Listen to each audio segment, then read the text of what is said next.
The Master is coming. They said the Master is coming to honor the town today, and none can tell at what house or home the Master will choose to stay. And I thought, while my heart beat wildly, what if he should come to mine?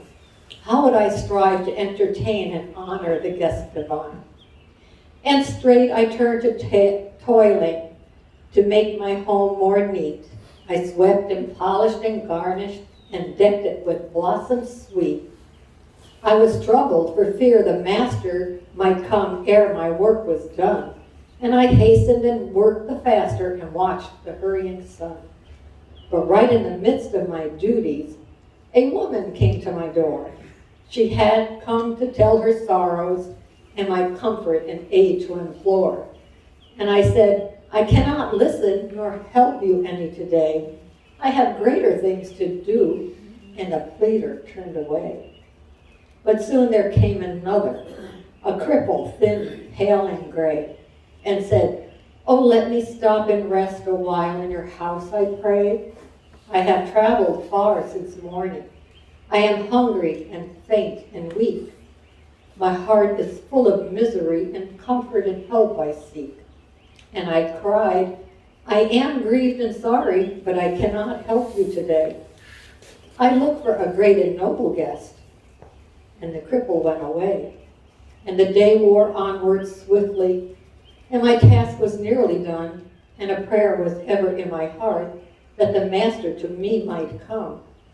And I thought I would spring to meet him and serve him with utmost care, when a little child stood near me with a face so sweet and fair, sweet, but with marks of teardrops, and his clothes were tattered and old.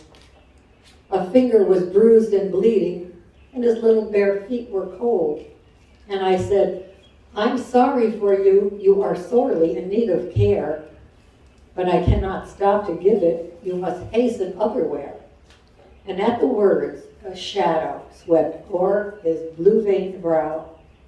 Someone will feed and clothe you, dear, but I am too busy now. At last the day was ended, and my toil was over and done. My house was swept and garnished, and I watched in the dark alone. Watched, but no footfall sounded. No one paused at my gate. No one entered my cottage door. I could only pray and wait. I waited till night had deepened, and the Master had not come. He has entered some other door, I said, and gladdened some other home. My labor had been for nothing, and I bowed my head and I wept. My heart was sore with longing, yet in spite of it all, I slept. Then the Master stood before me, and his face was grave and fair. 3 times today I came to your door, and I craved your pity and care. 3 times you sent me onward, unhelped and uncomforted. And the blessing you might have had was lost, and your chance to serve has fled. Oh, Lord, dear Lord, forgive me. How could I know it was thee? My very soul was shamed and bowed in the depths of humility. And he said, the sin is pardoned, but the blessing is lost to thee. For comforting not the least of mine, you have failed to comfort me. Amen. You always get emotional with that.